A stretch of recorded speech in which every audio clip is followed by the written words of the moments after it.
personal interest? Any other declarations of interest? No, not, sorry, there isn't, no. Right, okay. I'm going to move on then to move past item 2 onto item 3 to consider and agree an action regarding the recording of the parish council and committee meetings and make available online. Sue, do you want to talk to this, please? Well, yes. Basically, what we're saying is that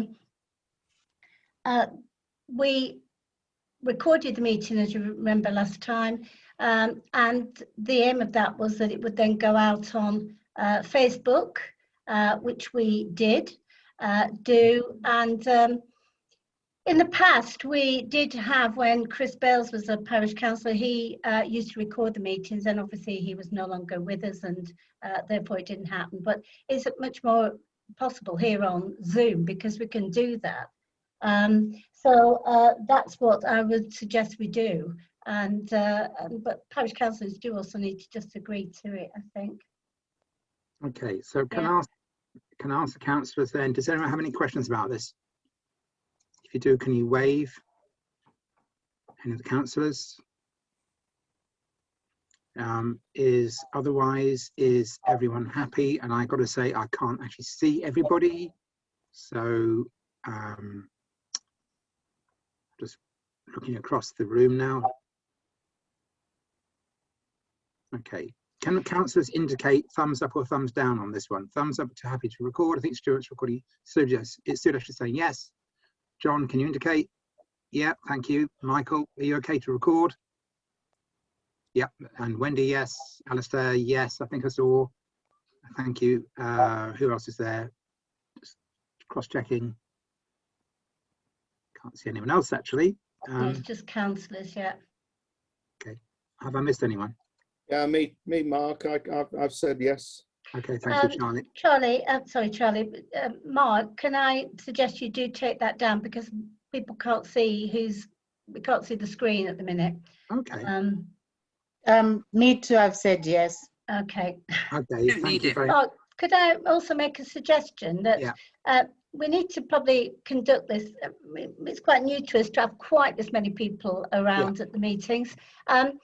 I think that we did have problems last time with chat because the aim of the chat was simply to really be sending questions to us to deal with, weren't they? Yeah. And it did get there was comments that weren't actually helpful. In a normal parish council meeting, of course, at the public session, that's the opportunity for the public to speak, isn't it? Yeah. And one option you might have, and then there is a closed section when public can observe but can't take part. So you can sit there and look and listen. One possibility is you could have left the chat open on the public bit and then close it off for the rest of the meeting, which is what we normally effectively do. People would speak in that first bit, admittedly not over top of each other. So that's one option. That would get you round the concern that people have that you're stopping them expressing a view. Yeah. But it's up to you. I'm not. No, it's fine. I mean, one way or the other. Yeah, we're still learning about how to best do these things in a virtual way. So, you know, we've not been overrun with people at meetings generally. So, you know, my apologies. I'm not trying to stifle valid debate and valid comments at all. But I just trying to understand how best to do it, and then how to do it. So, yeah. So, if you want to open the chat window, Sue, that's fine by me. Okay. Says that. Let me do that. Where are we? Here we go. So I've got so many things on here. So I think we can do everybody publicly and privately for now. And then I think what you probably could do is change it when it comes to the actual parish council meeting closed session. Well, not closed to comments. You know, that would be reasonable. Right. We wouldn't normally have people talking in the meeting, would we? No, that's right.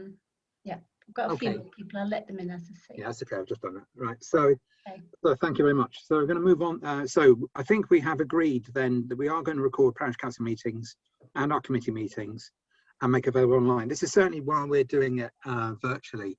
When we switch back to meeting face to face, we'll have to work out the practicalities of it because, as Sue said, Chris Bales very kindly did it before, And I think, to be honest, we probably need to see how we could improve, because sometimes the audio quality, we picked up too much noise from the group next door type of thing. Ow! Pardon, not sure who that is. Right, so I'm moving on, if I may. So I think we've agreed that point, and we'll do it. That's as far, certainly as long as we're meeting online like this, we will. Can you stop sharing your screen, Mark? People can't see who's on the meeting. Put it on when you're going to get there. I think most people have got this agenda. Can you Should not have. see my screen? Oh right, sorry. I'm trying to share my screen. The agenda is always on the website, admittedly Yeah, 3 or 4 days before, just to remind people, because I know I had a lot of emails asking for the agenda. Okay. So it's always there. Well, I am trying to share my. I'm actually trying to share that screen, so I'm not sure why you can't see the big one. Can you see We that? don't want to see the agenda. I think that's the thing. No. Can you see my screen with the happy smiling faces? Sadly, no. Okay. Right. Okay. I'm going to move it down then to the other one, and the painless. Right. Okay. Any better? We just don't want to see a screen at all at the minute, really, do we? Go to the middle of your screen and unshare your screen. Can you see my screen, Sue? Yeah, I can see the screen. Yeah. Good. Can you not just? You're also the co-host. Do you want this to stop? Yeah. Hooray! Right. Yep. Hooray! Well done. See that. Excellent. Right. Okay. So. Right now. Okay. Yeah, okay, right. So we've agreed. Item 3, we have agreed. So item number 4, to confirm the minutes of the meeting held on the 4th of February. The draft minutes have been circulated. Are they an accurate record of the meeting, please, councillors? Putting some thumbs up, a few nods. Okay, I'll take that as an accurate, as agreement. Thank you very much. So I'm going to move on to item 5, to consider the action to fill the vacancy in the East Ward through co-option. And we've had one person who's put themselves forward, Paula Brazier, who's on the call this evening. We've had, she sent in a CV which has been circulated. Are there any, do we want to ask Paula to say anything? Does Paula want to say anything in support of her nomination? I'm happy to take questions from the council if anybody's got anything specific to ask. Thank you, Paula. Any questions for Paula?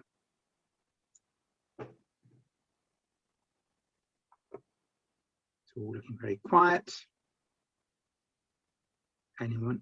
Nothing at all. In which case, should we move on then? So basically, and Sue, we spoke earlier about this, the process for co-option.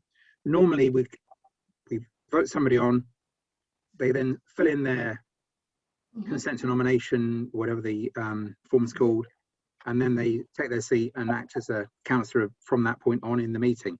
Obviously, because we're doing it virtually, so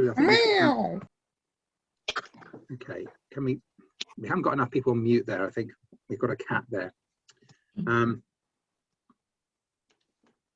So Sue, I think you were suggesting you were going to send Paula the form. Yeah, do you want to explain what I suggested? It's really quite tricky in virtual meetings, because in a real meeting, live meeting when we're all there, the member of that we're co-opting on would be given normally the declaration of acceptance of office, which has to be signed before. That's a legal thing, has to be signed before they can actually come on the parish council and become a parish councillor. So when it's been virtual, it's it's not fair really to say, well, I'm afraid you're going to have to wait till I can physically turn up at your doorstep or whatever. And so what I've been doing in the past is sending out, irrespective of how many people we've got, declarations of acceptance of office, so that they can actually sign them. And if they are then co-opted on, we've done that process, and I've seen that. I think that's the way around it, which allows people then to take the seats as you would normally take them at a parish council meeting, when they're there. So that's what I've said. But obviously, it all depends on what happens with voting and so on, of course. That's what I've done. So basically, what you're suggesting. Could you just get people on? Oh, sorry. Can you get people on mute who shouldn't be speaking at this moment, Sue, please? Yeah. Well, I think we should be able to ask people to mute, really, shouldn't we? It would be helpful. You should be able to control that though. So basically, we're dealing with the co-option. So assuming we co-op Paula, you would email her the form. Paula, if you can then maybe sign it, and then can you photograph it or scan it and send it back, and then we're up and running. Is that okay? Would that be okay? Yeah, she can do that. She could do that if she was co-opted on. She could do that now whilst we're on the meeting, couldn't she? Absolutely. Then I can just print it. If that was the case, I'm just flagging up. Okay. So therefore, let's move on to the actual co-option. Can I propose Paula to be co-opted, please? Seconded, Mark. Thank you. Can I see those in favour? Right, so we've got, well, yes, it's easier probably for me to ask who isn't on the parish council. Well, Sudesh, are you not in favour? I think she would. I think she did. Yeah. So is there anybody not, is what I'm saying. It's probably, yeah. Well, I think that's a majority as far as I can see. I'm not in favour. Who's not in favour? That wasn't a councillor speaking. All right. Well, it's a bit sad that somebody in the audience isn't in favour of you, Paula, but there we are. I think I'll take it. Everybody has said yes, I think. Am I agreed? Thank you. Yes. Right. Thank you. Congratulations, Paula. Lovely. Well done. I have got now the paperwork. Yeah, if you deal with that, we're going to move on to the sign public it. open session then, if that's okay. And so some public open session. We've had 3 members of the public indicate they wish to speak tonight, and I'm going to call them the order in which they sent in their request. So we've got Mike Barlow, Melanie Wright, and then Glenn Hall. So excuse me, I'm just trying to see you there, Mike, and if you could, I'll ask you to unmute there. Fine. And so we have 50 minutes allocated. We could extend it a little bit if we need to, but please go ahead. Mark, you're going to need to. So here we are again. Evening, everyone. Look, I've got a major concern that some of the Brickhill Parish councillors are not listening to their residents, or worse, they're listening and they're ignoring them. I'm in no doubt going to get accused of making this party political, but as all of those who voted down the motion last week are Lib Dems, I feel that it's them that have made this party political. This is a parish council. It's not the Houses of Parliament. There's so clearly a Lib Dem bubble, an echo chamber, a huddle for you guys to backslap each other in your self-affirming manner. It's embarrassing. I have a confession. I voted Liberal Democrat in both 2017 and 2019 elections. I read the manifesto, I read the Constitution, and I liked what I saw. But I admit, I must have been wrong for doing that, because the Lib Dem faction here do not seem to represent what is perfectly reasonable in their own constitution. Let me read some points. We believe the role of the state is to enable all citizens to take part in the decisions which affect their lives. We believe people should be involved in running their communities. We commit ourselves to the promotion of a flourishing system of democratic local government in which decisions are taken at the most local level, i.e. parish councils. We work for a sense of sense of partnership and community in all areas of life, and we seek to make public services responsive to the people they serve. I feel that all that has been completely ignored. At the meeting on the 4th of February and the 25th of February, the residents made it perfectly clear that we do not find it acceptable for Brickhill Parish Council to support Route E. Mark told me that the meeting last week, the turnout was the largest in his 15 or 16-year reign as chair. I'm guessing that must make today the second largest. It was also a meeting where it had the most vociferous and unanimous feedback. So why, on the 1st of March, did councillors Royden and Ryder send an open letter to EWR openly stating that they continue to support Route E? Not only that, they mention that they're parish councillors and therefore insinuate that they're talking on behalf of the parish council, inferring to EWR that they're accurately representing the views of the residents when they clearly know they are not. Having been rejected by EWR in the request to join the meeting, who don't care about Brickhill Parish Council, by the way, they beg for them to attend a meeting at the parish council. By writing the letter, councillors Royden and Ryder have proved one thing: they've missed the point. you have enough information, had enough information from EWR to make the decision to propose and support Route E. You now have more information from them, and you have the public feedback on an unprecedented scale. You should not need any more consultation. It does not matter what EWR say to us. The consultation was flawed. It was based on false information, insufficiently communicated by EWR, and Bedford Borough Council were complicit in influencing the outcome to select a route that negatively impacts the parish. We expect all parish councillors to represent the interests of the parish above all else by contesting it, not reaffirming support for Route E. And I want to pick up on a couple of points that they make in the letter.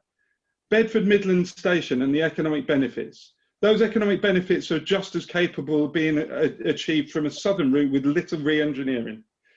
The environmental impact. Well, the Campaign for Protection of Rural England recommends that the least environmental impact is a southern route, taking a shorter, more direct route with lower gradient, fewer tight curves, and therefore much more environmentally friendly. Next point, you talk about freight. We all know there is freight. EWR and Bedford Borough Council have been evasive about the subject because they know there is freight. Because the Mayor's own strategic transport forum tells us that there will be freight. His report for the EEH states there will be up to over 20 freight trains a day, and it needs W12, the maximum gauge of rail, in order to carry it. Noise.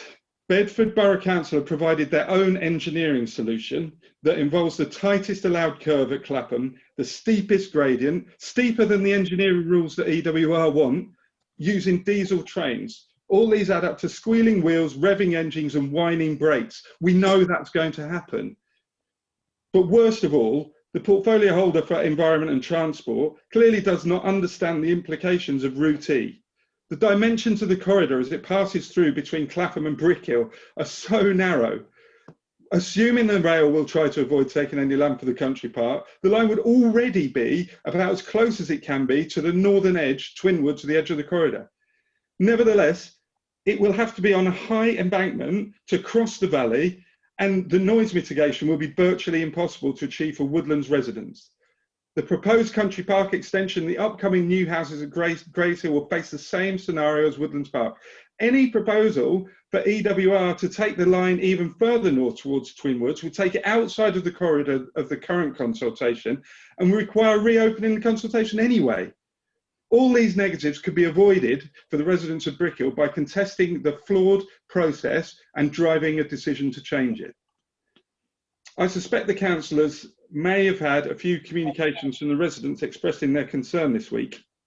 I know that quite a few people tried to phone. I know that some people got through and others couldn't. I know that there's been emails sent. And certainly many residents have contacted me to say that they're concerned that the template information, that's been a response from some of the councillors. My concern is you're spreading misinformation, so I wanted to correct some of that. So firstly, a southern route will harm the RSPB reserve at Sandy. Utter rubbish. The RSPB sanctuary is southeast of Sandy. The proposed route goes north of Sandy. It will be a lot further away from there than the rail will be from here, for instance. And in any case, they already have the A1 and the East Coast Main Line running next to the RSPB. That doesn't seem to be an issue. But more than that, you don't represent Sandy, you represent Brickhill. That's up for the Parish Council of Sandy to fight, not you lot. You seem more concerned about the problems everywhere else than the ones that here. So, or maybe the residents of Sandy are more important. I don't know. You point out that this is a government project, not a council project, which is really getting boring because we all know that the council's had a massive influence on the selection of Route E.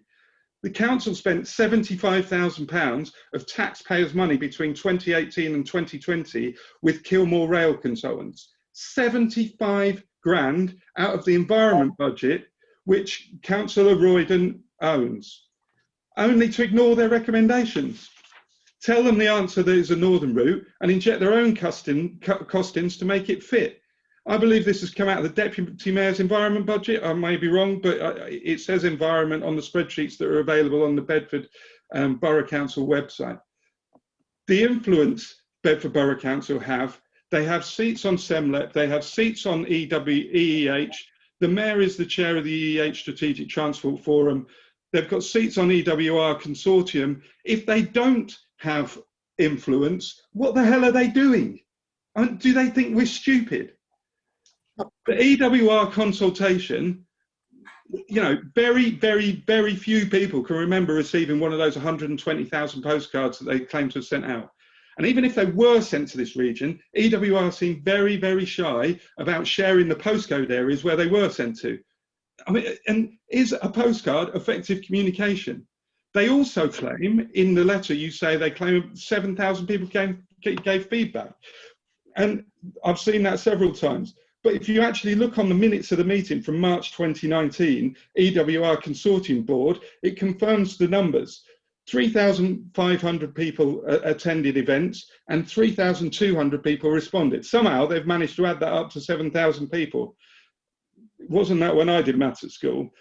I would suggest that there's a significant overlap in those groups, and many people attended more than one event. Brent Fielder, who spoke at this meeting on the 4th of February, attended 8 events and he responded. So he is 9 of that 7,000. EWR have done nothing to deduplicate the counting. If we count like that, there's 1,700 people on the Facebook group, there's 1,800 people signed the petition, 320 respondents to the fuller Zoom call, 8,000 on the petition at Cambridge Approaches, so we're well over 10,000 people. At the meeting last week, Councillor Royden stated that the Borough Councillors voted for the local plan review, which was basically had the EWR reduced to a paragraph in it. And therefore, all the Borough Councillors who supported it were supporting the northern route. This is misleading to the point of dishonesty. The local plan had to be voted through because of the ineptitude of the Borough Councillors by not agreeing it and having to rush it through to get it through by the January window because of the implications of missing that. It's the same reason that the Wixham is 11 years late, because of the Borough Council's ineptitude. And now that's putting pressure on the EWR issue. So bearing in mind the strength of feeling that was expressed on the 4th of February, which led to the extraordinary meeting on the 24th of February, I was astounded by the behaviour of certain councillors on that call. Here are some of the things that I witnessed. One of them was wandering around the house. It looked like doing housework and paying no attention. One of them was drinking wine. Would you do that at a normal parish council meeting? One thing we can all agree on, I guess, is that Councillor Royden needs his beauty sleep. But coming over as board and trying to end the meeting shows a complete disrespect for how important this is to your residents. Worst of all, 3 councillors voted down the motion without uttering a single word in terms of justification. The contempt shown for your residents is disgraceful. My view is that all this procrastinating, this letter, the consultation, the defensive rhetoric, is simply trying to deliberately delay things, hoping the little people will go away and it's too late to change anything. We're not going away. I think you should vote again tonight. I think you should vote to withdraw support for Route E, and I think you should actually consult on how you're going to fight against it rather than whether you support it or not. This is about our homes.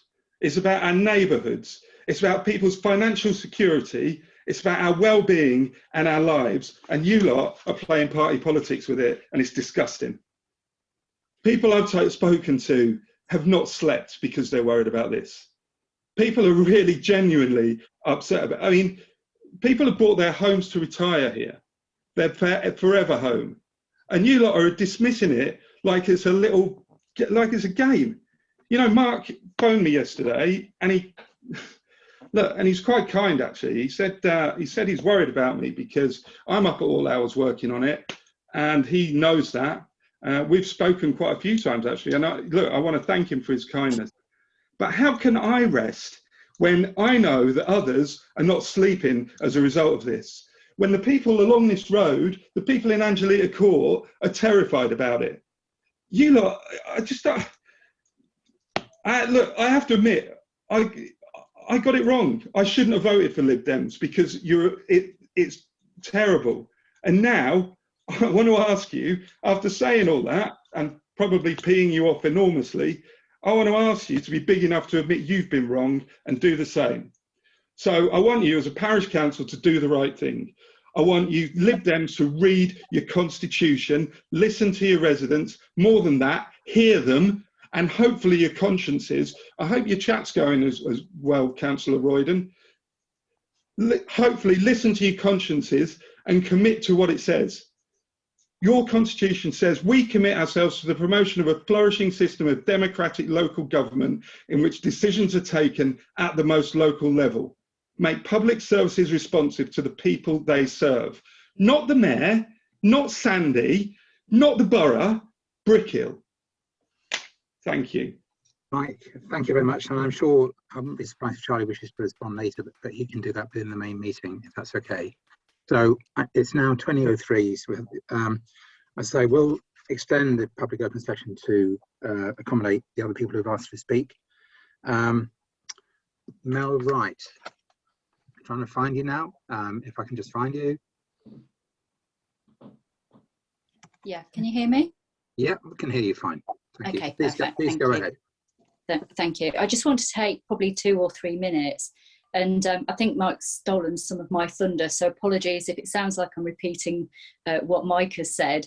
But genuinely, you know, what Mike is saying, what I'm hopefully then saying to you is just genuine of how people feel at the moment. So forgive me while I read off a script, but I did want to write things down and kind of put it with the right context. So hopefully it does come across to you as sincere. We're genuinely asking to work with you, not against you. And there's just a couple of points that I've personally taken away from last week's meeting, reflected on, and also, you know, I'm always out walking at the moment and I see people, I see my neighbours, and they're just kind of, you know, just asking me what I think, and they're repeating it. So not just my words over the next couple of minutes, it's also from others as well. Okay. So I'd like to ask the councillors today to confirm their plans and provide clear communication to the residents of Brickhill for providing help, support and guidance. As a resident myself, following last week's extraordinary meeting and the subsequent updates by councillors, I'm still feeling quite confused as to what's happening. And talking with my neighbours, I'm sharing their views as well. What we heard last week was that the vote to rescind the 2019 decision in favour of Route E was rejected, and that the Route E still stands. Councillors seem now split, and we question whether you can work together. Some seemingly want to work with us and very genuine and sincere about that, where other ones are kind of like quite vehement and don't want to work with us, and some on the fence. We genuinely do not know where we stand. The offer to do more consultation we feel is quite disingenuous, because you've already voted to say what route is coming in. So what is the point of the further consultation? Is it just to kind of look at us and kind, you know, just gauge the sense of how pissed off we are? Because we all are. So I'm kind of questioning what is the point of that further consultation. We also saw, and then just following on that point, can we trust you to give us an honest view? So if you're going out, you're speaking with the parishioners, can we trust you in terms of what we're saying? I think some people are hiding their own agenda, not being genuine with that. So what honesty can we expect back from you, and how are you going to do it? We also saw some attempt this week at the issues being raised with EWR and an influence to locate Route E towards Twin Woods. I've got to say that that letter is half-hearted. It aims to show residents that you've heard us and are acting on it. However, it doesn't change the outcome of Route E. It did not change or raise the challenges that we've provided to you about covering the economic and environmental aspects alongside the lack of meaningful consultation.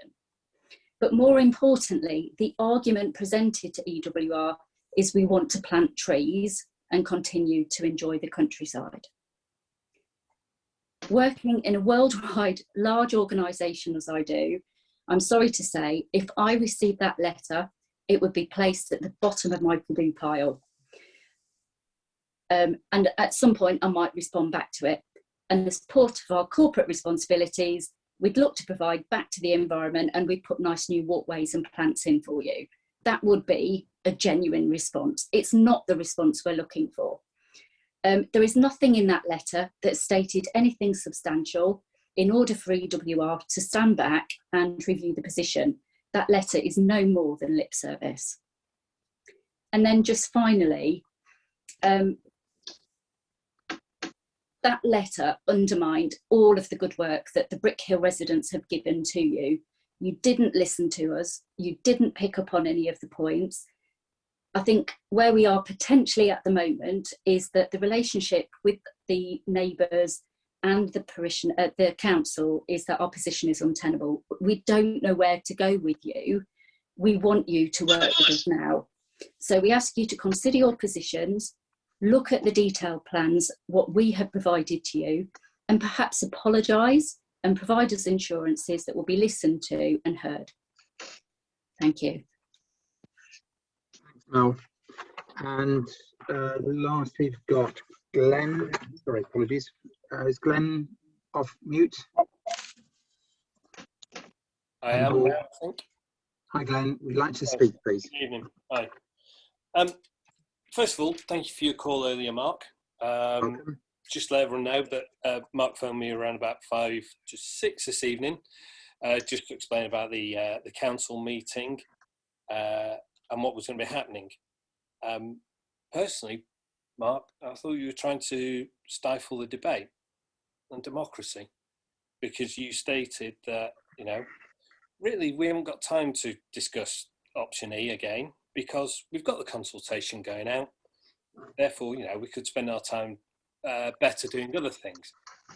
That's, personally, I don't believe that's what the parish council is here for. You're here to serve your community, which you're clearly not, if I'm honest. You say you're going back out for another consultation. My experience living in Woodlands Park is that your consultations are ignored. I think there were 3 or 4 consultations regarding Woodlands Park and whether it should be part of Brickhill Parish Council, continue staying as part of Ravenston's Parish Council, or have its own parish council.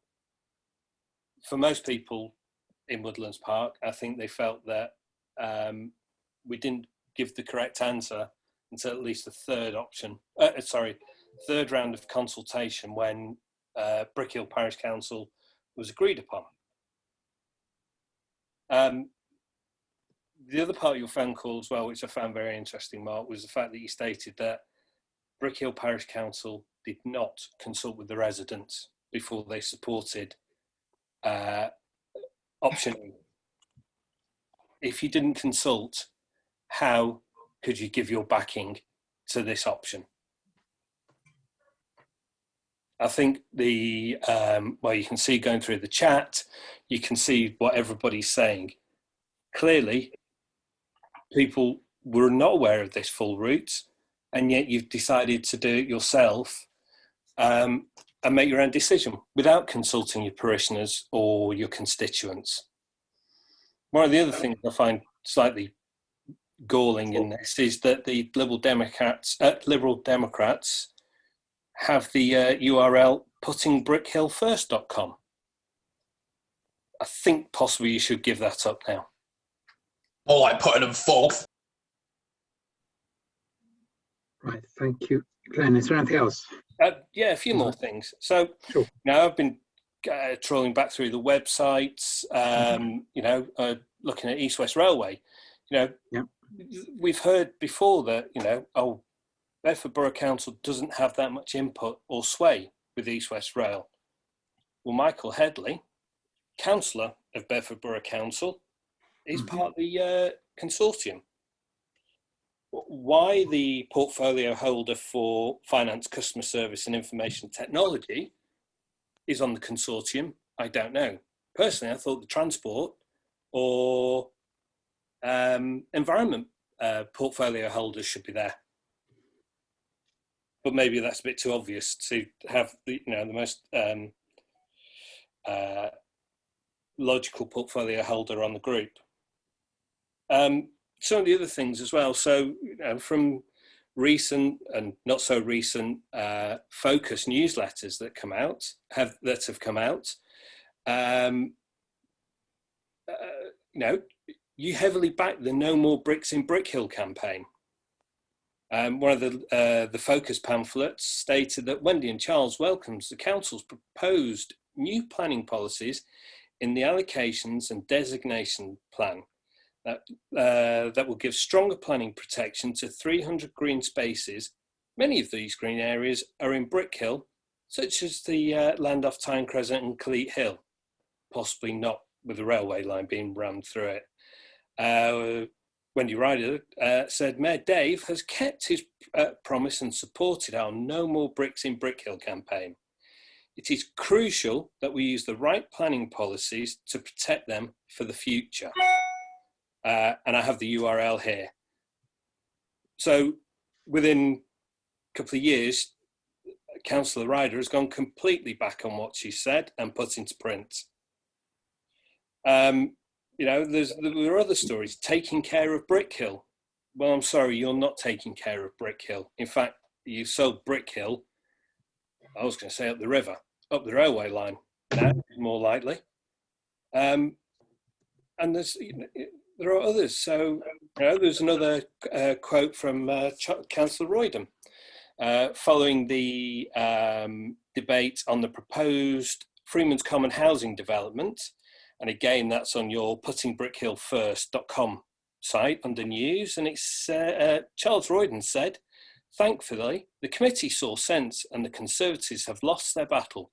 We must continue to fight to protect these lovely fields to the north of Brickhill. Again, we seem to have done a complete U-turn. We don't want to protect the lovely fields of North Brickhill anymore. We want to put a railway line through it. I think if the councillors have got courage of their convictions and the courage in their decision to back option E, why don't you resign? Stand down and put yourself up for re-election, and to see how much support you actually get within Brickhill. Thanks. Thank you. Glenn, thank you very much. And sorry, one more point, and it's a point that Mike mentioned earlier. So Mike, apologies if I've misquoted you, but you said in the open letter from Councillors Roydham and Ryder that there was an element of, it was stated as little re-engineering of the Bedford train station. If you go onto the EWR website and one of their PowerPoint presentations, alongside Bletchley, Bedford train station needs major re-engineering work. So again, we seem to be going at different opinions as well. Oh, and additionally as well, another person who has been representing Bedford Borough Council on the EWR Consortium Strategic Board, in particular, on the 17th September 2019 under section 9.4 was Chris Bpha.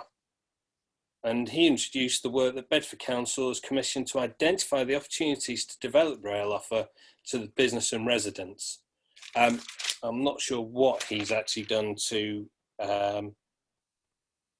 identify the opportunities at all.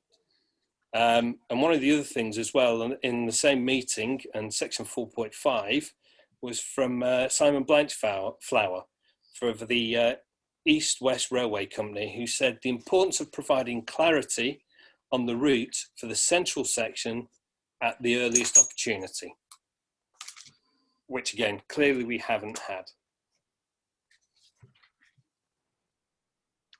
Thank you. Glenn, thank you very much indeed. So everyone has made their points. I'm going to move on to the rest of the items on the agenda now. And what I want to say is, I'm sure everyone is listening to what people have said. Everyone can take those points on board. And all members of the public are welcome to come back to our future meetings and again say what they like. We can't stop you from saying things. That's entirely appropriate. You do come along and... That's democracy, innit? Excuse me. This is democracy, and for what it's, you know, in the sense, good or ill, this is democracy. So let's move on, please, if we may. Sue, oh, Paula, have you managed to send back your form to Sue? Yes, I'm all signed up and ready to go. Well done. You've got your hat on. Excellent. All right. Thanks, everyone. So let's going to move on now to the... Could I just confirm then, Mark, with Sue having received the paperwork, that I'm now officially on the parish council as a full participating councillor? Sue, can you speak, please? Sorry, yes, once you've signed that, you are then a parish councillor. I did email you and say that I'll send the other paperwork tomorrow. There are paperwork that goes to Bpha Borough Council, but in terms of our meeting, yes, that's fine. Thank you. That's correct, yes. Okay, thank you. Right, so I'm going to move on to item 7. To note the decision taken at the extraordinary meeting of the Parish Council held on the 25th of February on the topic of EWR, and to agree actions to be taken as a result. Now, this is where I'm coming from on this one.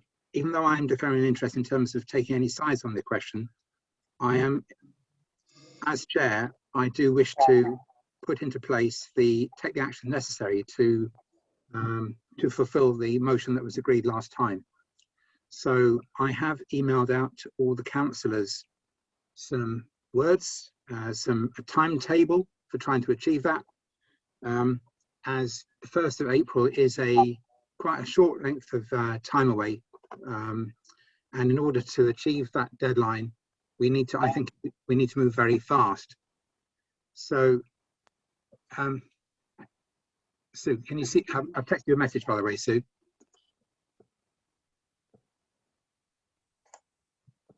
Still there? Sue, are you there? Is that Neville Grantham? I'm going to mute everyone. Is that Neville Grantham from? It's me. Martin, how you getting on, It's pal? not bad, mate. Not bad. It's a long time since I've seen. Been too long. Pint when it reopens, please. I'm muting everybody. Don't we all want to go?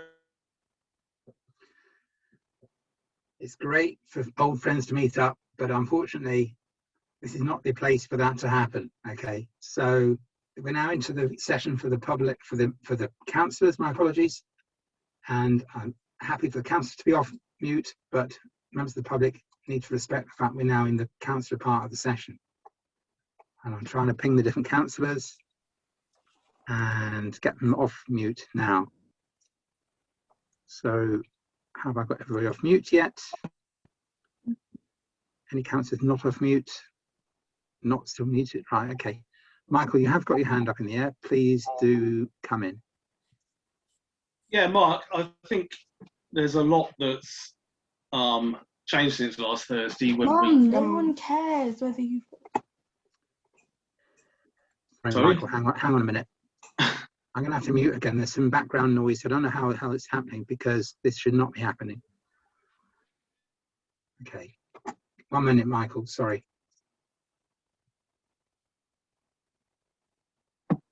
Yeah, thank you. Please carry on. Yeah, I was just going to say, obviously we had that motion last week, which was agreed. But I think in the last week, there's a lot happened. And a consultation, yeah, it's one way, but it's also a consultation when you've got 170 odd people last week who came to the meeting, a large percentage of whom are from Brickhill. Today the meeting has peaked at 169, which I've seen, and I would say a fair majority of those are probably from Brickhill. Obviously you can't. There must have been, I mean, I'm guessing here, but there must have been 20 or 30 letters of complaint about the parish council that I've seen forwarded this week. I'm guessing that councillors have also had personal ones themselves, and as you've mentioned, phone calls and that as well. So I don't think there's any sort of question as what the feeling of the community is. And I think to suggest there is somewhat disingenuous. I think there's absolutely no point in keep kicking the can down the road and procrastinating all the time. The public, their parishioners, want us to take action. There's no doubt about that whatsoever. And I think that as elected representatives of those people, we need to take action. We need to support them and what they want. So I'm proposing another motion. And that motion is to support the northern village parishes in their opposition to a train line through Clapham, Brickhill, Ravenston and Wilden. I would go so far as to second that from everyone I've spoken to. Yep. I've got some other people indicating wishing to speak. So, John. I'd second that too. I was just going to second as well, Mike. Okay, that has been seconded. Anyway, Carol, sorry, who just indicated? I missed. Catherine, please speak. Oh, you're off mute. You need to come off mute, Catherine.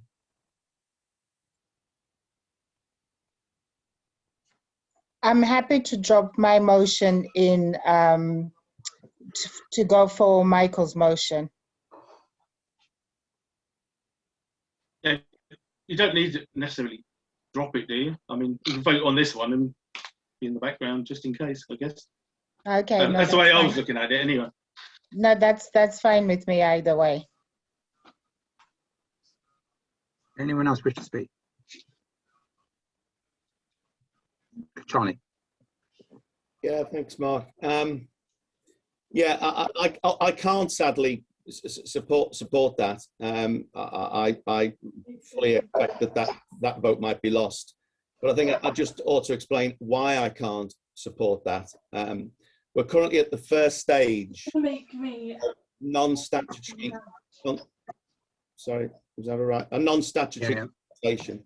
We're awaiting stage 2 of the non-statutory consultation when we'll actually know what the route is. Then there's going to be a stage 3 of a statutory consultation. That's the first statutory consultation. That's when there's a case made. Then there's a need to develop the case to the Secretary of State.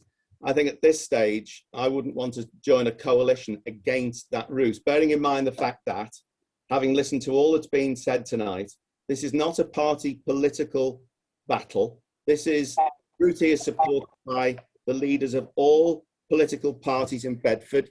The reason why they have all agreed on this is because they do not want to see the railway line miss out Bedford, because that's bad for all Bedford residents, including Brickhill residents. What we want to do is to get a route which is the best for Brickhill residents in terms of preserving all the things that they have said are important, all the things that we have said for many years are important.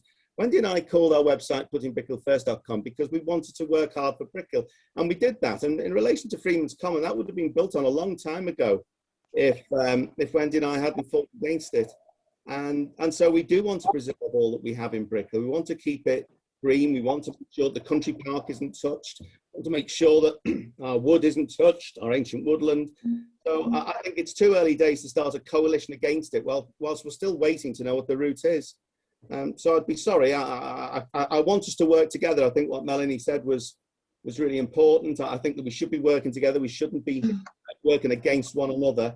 But please don't turn this into a party political battle, because I can assure you all the leaders of all the political parties, including the Green Party, voted for this only 2 weeks ago at full council. So it's not a party political issue. And I think Melanie also said something which I thought was important. She's talked about honesty and truth. It'd be very easy for us just to go along with the majority and say the things that people want to hear. I think of certain party politicians who say, "Oh, I'll lie down in front of the bulldozers," and the next thing you know, they're putting something through. And So if we will always seek to be honest and truthful, no matter how much that might cause us to be unpopular. I think that's the price that you have to pay, as if you're in the political sphere, that you have to take that criticism. But you must be honest, and that's what we're doing. We're trying to be honest and truthful with everybody. We don't want to deliberately mislead anybody on anything. We are going to disagree, some of us, on different things. We do that on the parish council all the time, but we have to work together. And what I don't want to see is Brickhill Parish Council working against itself. It should be working together to get the best for Brickhill residents. And I hope that we'll all continue to do that, irrespective of the views that we all hold. Thank you. I've got Wendy indicating. Wendy. Yes, thank you, Chair. Charlie has said a lot that I obviously do support. It has been the most awful week, I have to say. It hurts me when I hear so many people say that we do not care about Brickhill. I've worked hard for the last 9 years. I will continue to work hard, although I know there are a lot of people that are very angry with me at the moment. I would also like to say that, yes, we have got 152 on this call tonight. I know that they're not all from Brickhill. I know the majority are, but not everybody. But also we've got 4,000 houses in Brickhill. What are these other people saying? I think we do need the consultation to give them the opportunity, and for us, the opportunity to hear what their views are. We're hearing from a majority of the people who live in Brickhill. And I will say again, and whether you believe me or not, that both Charlie and I will continue to work hard, very hard for Brickhill in the future, for as long as we're going to be here. Thank you. Thank you, Wendy. Does anyone else wish to speak? Yes, please. Sorry, is that Paula speaking? Yes, it is, yeah. Sorry, I can't see you on my screen. My apologies. Please. No worries. I think for me, joining the parish council this evening is opportunity to provide some leadership for the East Ward. And the contacts that I have had since I made public my wish to join the council has been very interesting. And the people are telling me, the people that I've been speaking to, the people I've been in contact with, people that have emailed me and Facebooked me and whatever, are asking that the parish council listen to the parishioners.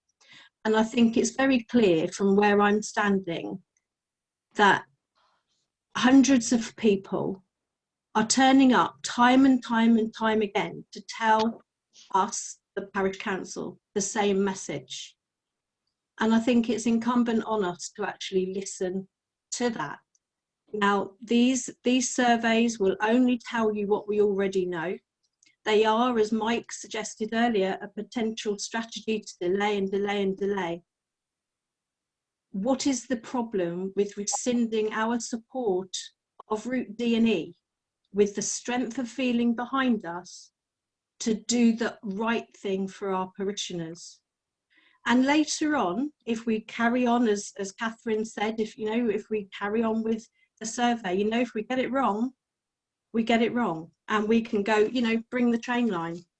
But I genuinely cannot see how people, hundreds tonight, hundreds last week, hundreds the week before, 2,000 nearly on the consultation. And I take Wendy's point, maybe some of those people are not from Brickhill, but how do we know they're not?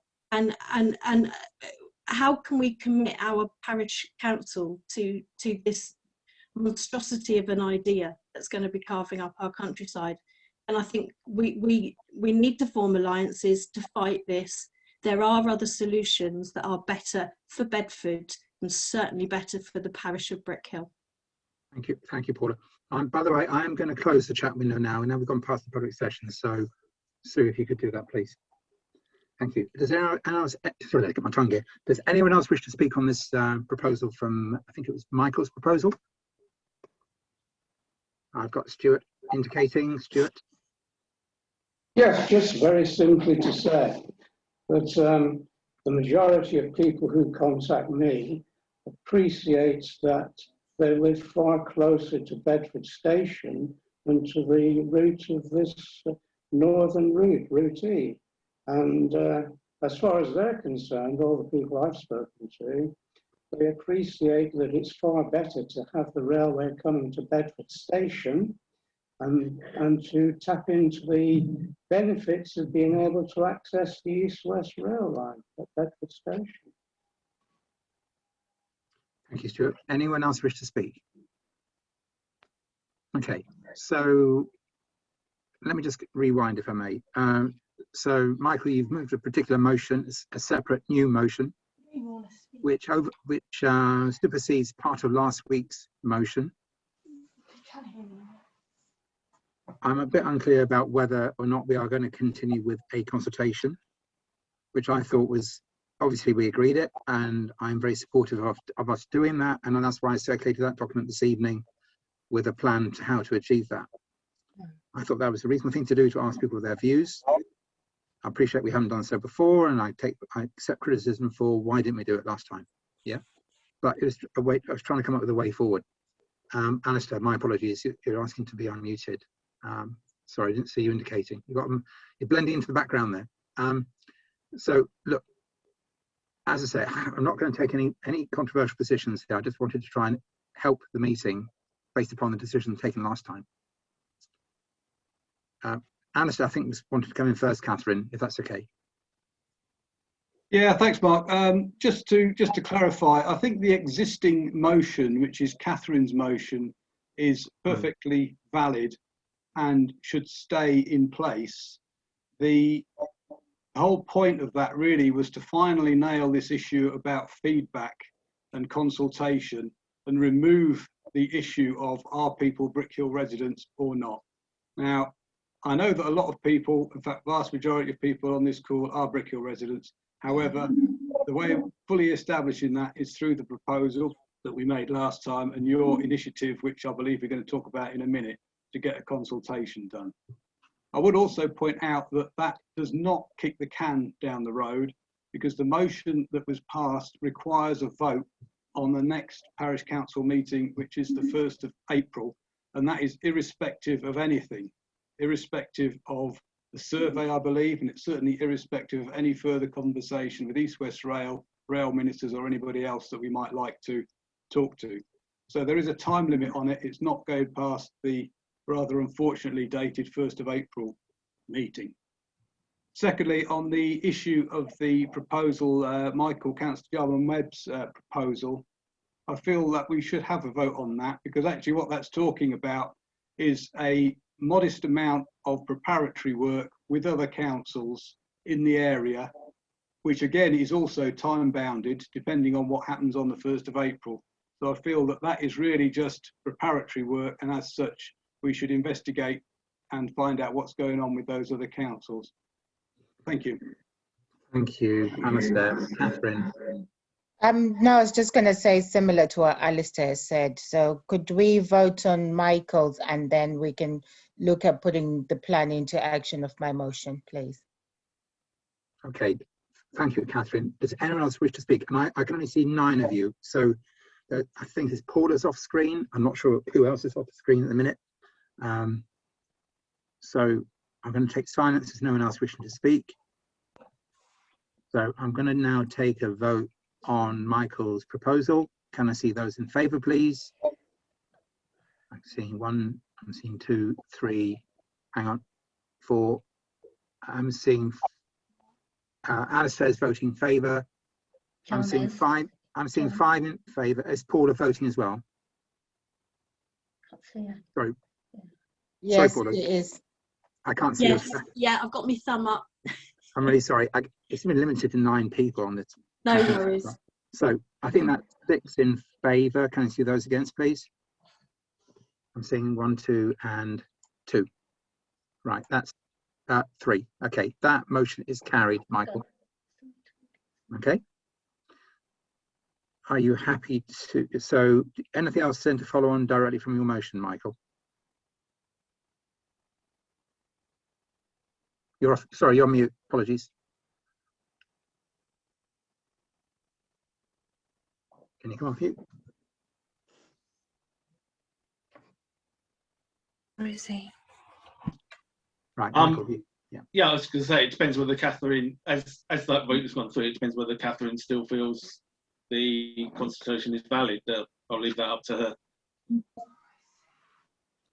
Yeah, I think we should, because it will strengthen whatever action we do afterwards. Okay. So, thank you, Catherine. Right, we'll move on then. So, I'm going to try and share my screen on the other thing. Back on the original motion from last week. If I just grab the. Can you see this, or do I have to share it again differently? What can you see? Can you see the motion or not? No, okay. This is the peculiarities of Zoom. Wonderful. Sorry, guys. Right, let me try again. Screen one.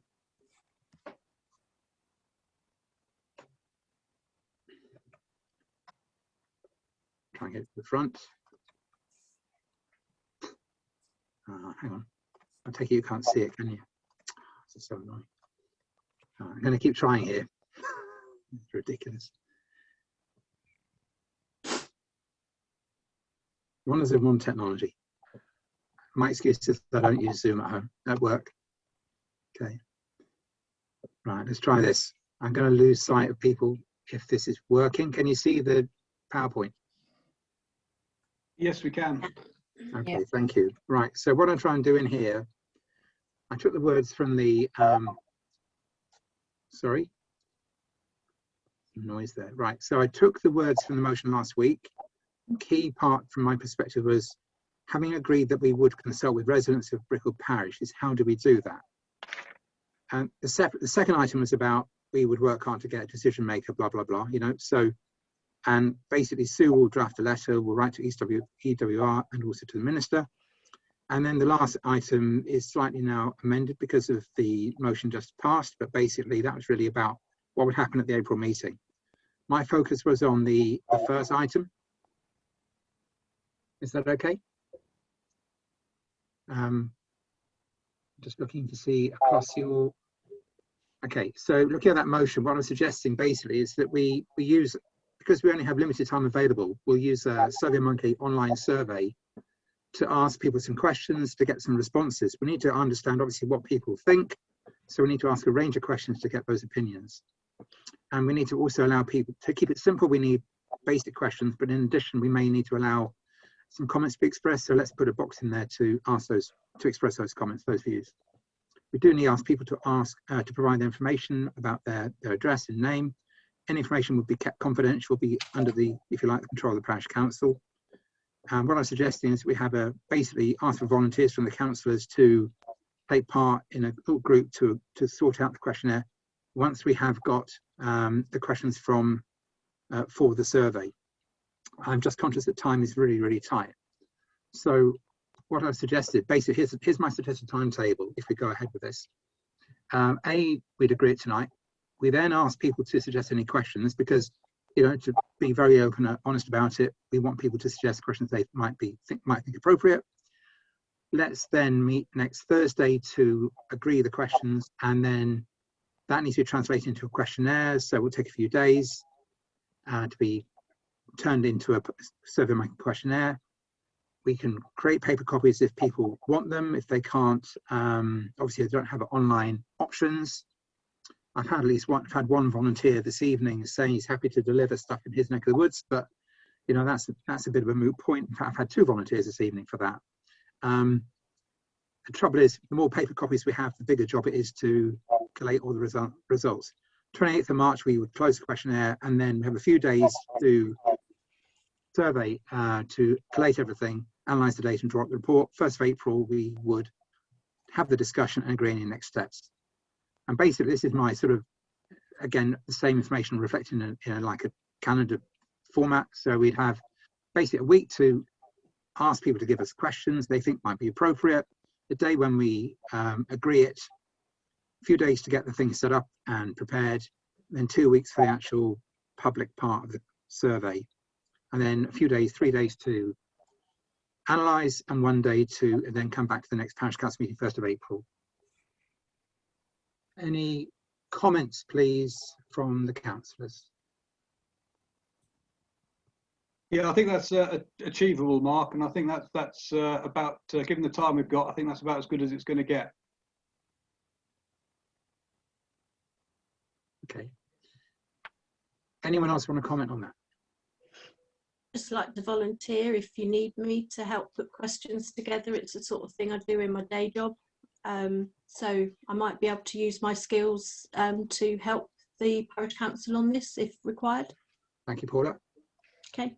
Catherine, Mark, do you want to come in? sorry, I was just going to say, Mark, the only comment I was going to make is, yes, what about the people who don't have the access to online? Because if you say, well, we'll give them a paper copy, how will they know if they haven't been able to access the thing online about it? That's always a worry, isn't it? Well, it's always a challenge, and basically the only thing we can do, we can rely on people to spread the word. We can put it on our notice boards, but probability is we can't get a thing out like this in time. So it's not as, you know, it's not as comprehensive as it would be nice to do, but it's better than doing nothing. That's my take on it anyway. We do know some of the areas where people might not, making assumption here, might not have access to internet. So we could also work in partnership with like the housing associations to put boards up in the flats and in the supported living areas to just advertise that we're doing this. So we can work in partnership with other agencies to try and get it out. But yeah, so the main thing is to do it and to do as best as we can. And I think the 156 people on this call will also help with spreading the word and, you know, informing people to get in touch, because we're actually fortunate we've got more people on this call than we usually have who can spread the word. Mark, a comment that's come through on the chat is, what about local radio? That is a possibility, isn't it? There are quite a few people who listen to local radio. I can see comments coming in are obviously about older residents and not being able to access it. And I think that is, as you just said, going to be a problem, isn't it? In the time period scale we've got, really. It is a problem. And the COVID situation, of course, we're not, you know, which is why I'm saying we can work in partnership with other agencies. So we can approach the care assistants who go into William House.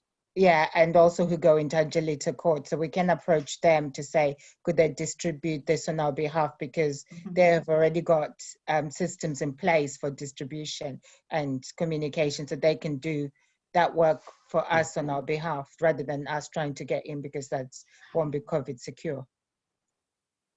Okay, thank you. We may need some help to enter the data when we get if we get any paper copies coming back. That's the nice thing about online, is it can be done pretty much automatically, apart from any text-based answers.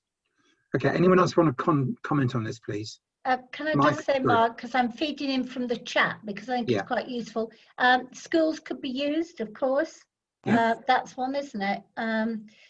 We could, you know, and perhaps the shops and so on. Okay. We could use, and lots of people are offering to deliver on the chat as well. So. Okay, thank you, Sue, and thank you to everyone who's offering. Michael, do you want to come in? Yeah, I was just going to say, will the survey monkey results go direct to Sue? Will she be setting it up ultimately? It'll be in the system, and then, you know, we just pull the report out. So it's very straightforward to do. That wasn't the question. Well, yeah, Sue will have it. Will it go direct to Sue? I mean, you know, there shouldn't be any councillor involvement in the survey. That's what I'm saying. Well, the fact of the matter is, when you say there shouldn't be any councillors involved, it can't all be really down to me either, because it can potentially, I think the idea was going to be, there was going to be a group of councillors, if I'm not wrong, who were actually going to work on this. Because for the whole process. Sorry, I thought that was just setting the questions, but you're suggesting they carry on and do the whole process. Well, not necessarily. I think that's for you to decide. I think the group needs, really. I think when it comes into Survey Monkey, Sue, the data holder, so I guess yourself, would be having key access to that information. Yes. Then that's what I was getting at. Yeah. Just run the report off for the council. Yes. Yeah, I agree. That was my point. Yeah. Okay. That's fine. Catherine, do you want to come in? You're on mute. Sorry.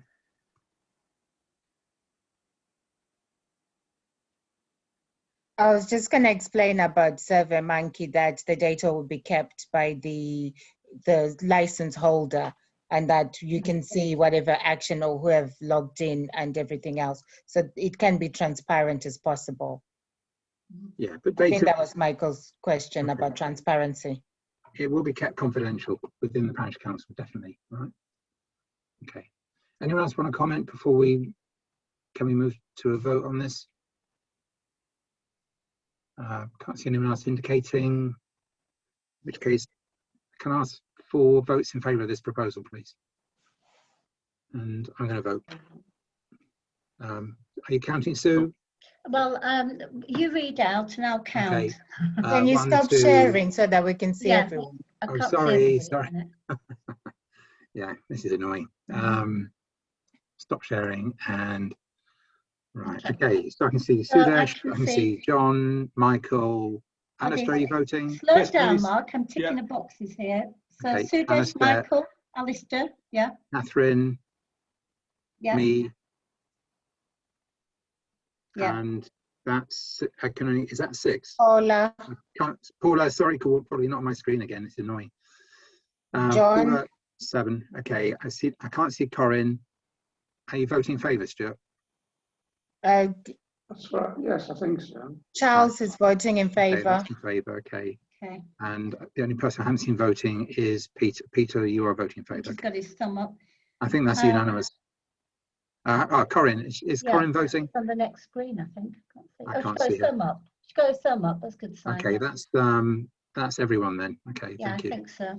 Right, great stuff. So thank you very much indeed. So I'm going to move on now to item 8. This is the land of Grace Hill. Can I just say I want to volunteer to be on the working group? Sorry. Oh yeah. I'm going to say okay. So we obviously need to put that into action. We need a few volunteers from amongst the councillors, and we need to get the word out there. We're looking for several questions to be asked and included within the questionnaire. So please, anyone on the call, if you have ideas, please do email Sue the clerk at clerk@brickhill.uk. Like I say. Can we just fix the subcommittee for that then, Mark, just to make sure we know where we're going with it? Well, okay, so I'm going to suggest that we basically, as I say, I'm not going to exclude anybody. So let's just keep it as anyone who wants to take part is welcome to turn up. Yeah, I think the trouble is, Alistair, if we start excluding people, they'll get cheesed off, right? So let's start it and then see how we get on. Yeah, no, that's fine. I'll just inclusive rather than exclusive. If there's any specific times and dates you want availability, then I'm sure you'll work that out. Yeah, I'm going to suggest tomorrow night at 7 o'clock.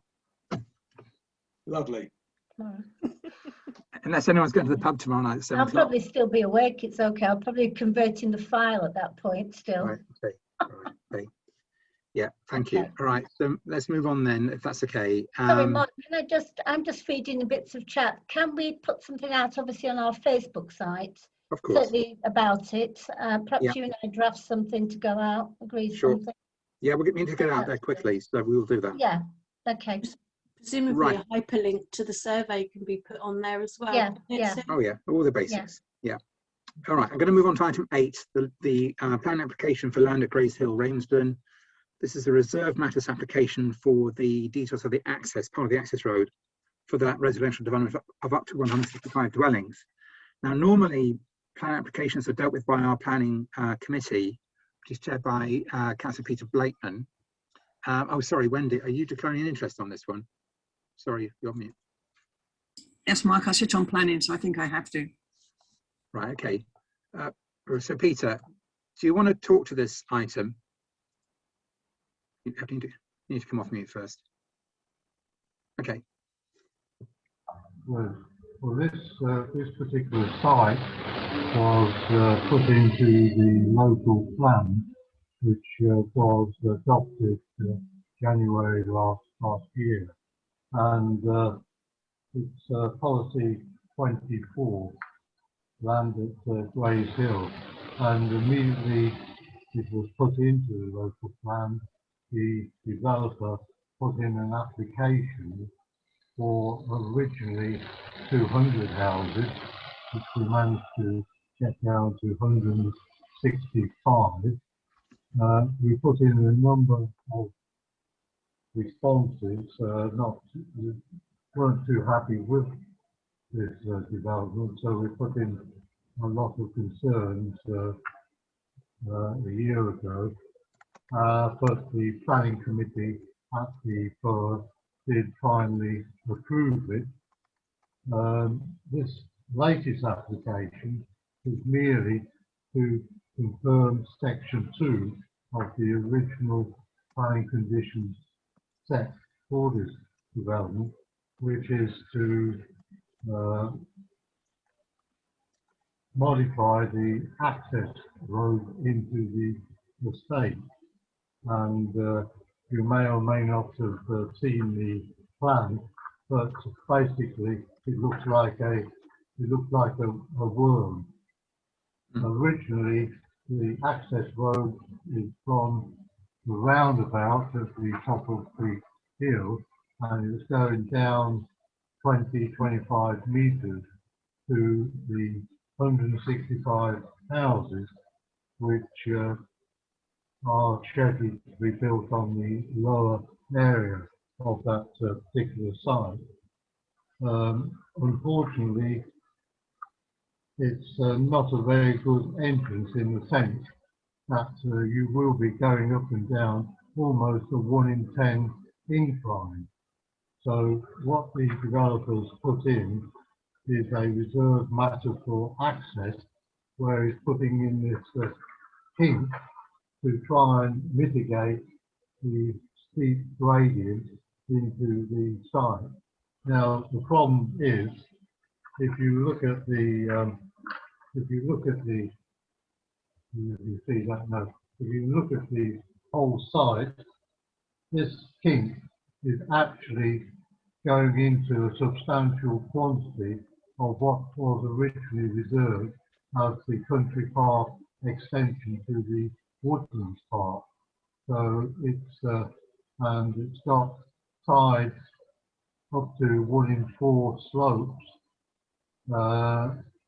So it's still not really ideal. It's going to be a scar on that aspect of the country park.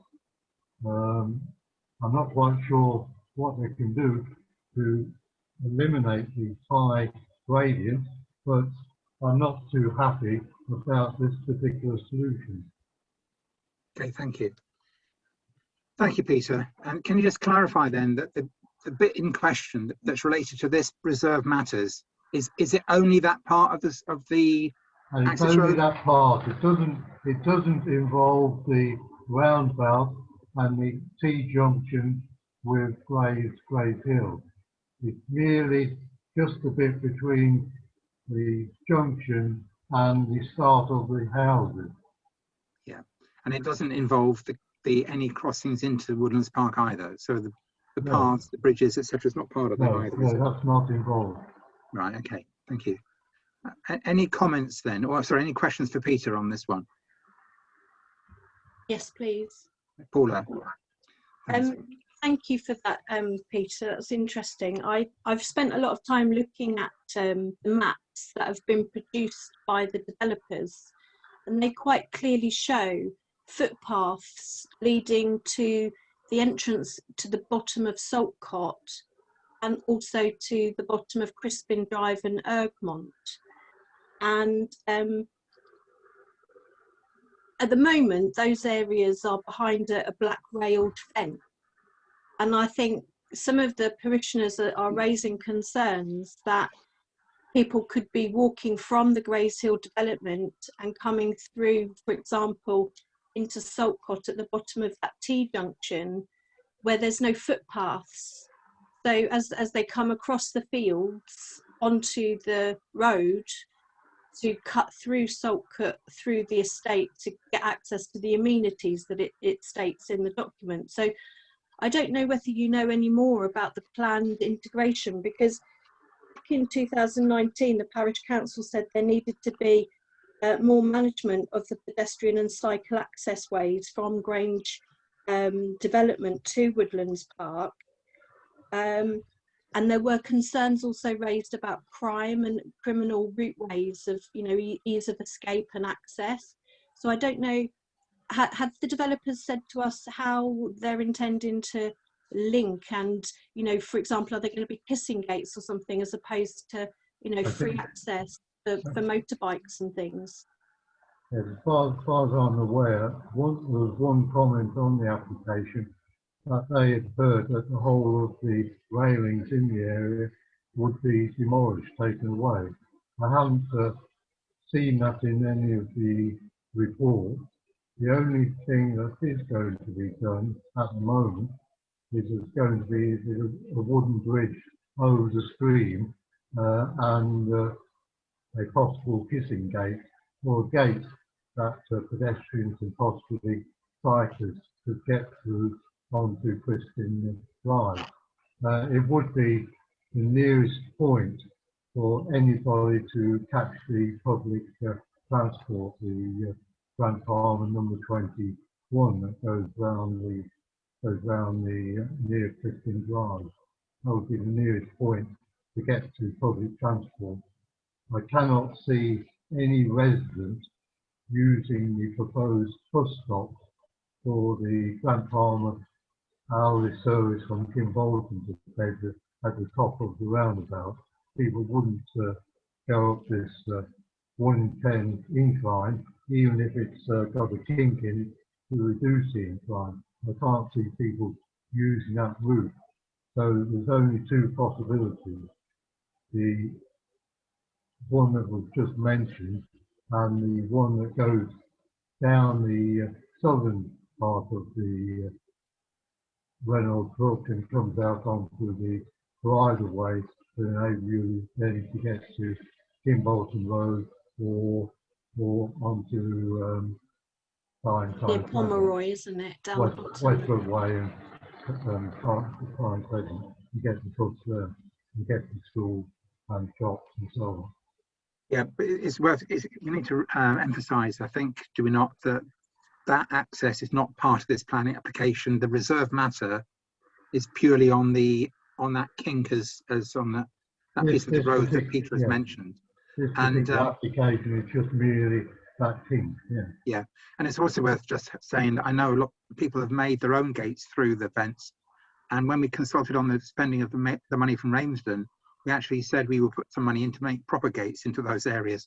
I think Stephen Moon, Borough Council of Great Barford, wants to comment. Stephen, is that right? Yes, it is. It is just a comment rather than the question. I mean, I was going to make firstly the point you've just made, which is the only issue before us at the moment. Although there are many outstanding issues, such as been mentioned, like the path, but Paul has mentioned, such as the pathways and the access, the pedestrian access routes into woodlands. The only issue here is the road, but this is always going to be the problem because of the steepness of the access. This was never an appropriate site, and a huge chunk of land is going to be taken up by mitigating the slope and making it safe. The primary concern that I think, or the only area I think we can really deal with at the moment, unless there's an alternative engineering solution to that particular curve, because everything else will flow from that. Once the orientation of the road is sorted, then the estate can be laid out and all the other factors will be in the next application, and that'll follow some months after this one. But the only issue I think that I would stress that the council ought to support the residents on this particular aspect is the lighting. There has got to be a real emphasis on the shrouding of lighting, because this is going to be very visible from Woodlands Park as it climbs down the hill, and because of the steepness of the slope, all night lighting is plainly going to be an essential. And so really the screening or shrouding of that is essential. But otherwise, all the other issues will remain really for the next one, such as drainage and the impact on the existing flooding problems that Woodlands Park has, and the access routes. All of that will come within the next application, not this one. Thank you, Stephen. Can I just say, trying to come in, just want to say one thing if I may. Is it worth suggesting use of trees to help screen the line of the road? You know, if there's some decent planting around it, that might just help make it less visually obtrusive. Charlie, do you want to come in, please? Yeah, you're on.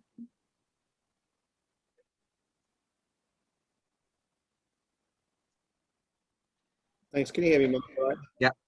It just concerns me that the steepness of this road is going to be a nightmare when it gets icy, and we're going to have to try. It's no good just putting gritter bins on a road like that. It's going to have a gritter go down it. If the gritter's going to have to go down it, then it's going to have to turn around. And we have all the problems that we've had in Woodlands with the roads being too narrow and being able to access it properly. And so Peter could just give some thought to that. I think it'd be helpful. I assumed also it was assessed from a technical point of view because of the need for the dustbin men, lorry, whatever you call it, dust carts, to get in there and turn around and come back out again. That's all part of the, I think, technical evaluation of the road layout, as I understand it. Okay, anyone else want to speak on this? Just to confirm, I've put my comments into Peter through the planning committee, Mark. Okay, thank you. Do you want to sum up, Peter, on this one? Do you want to summarise it and suggest which way we should?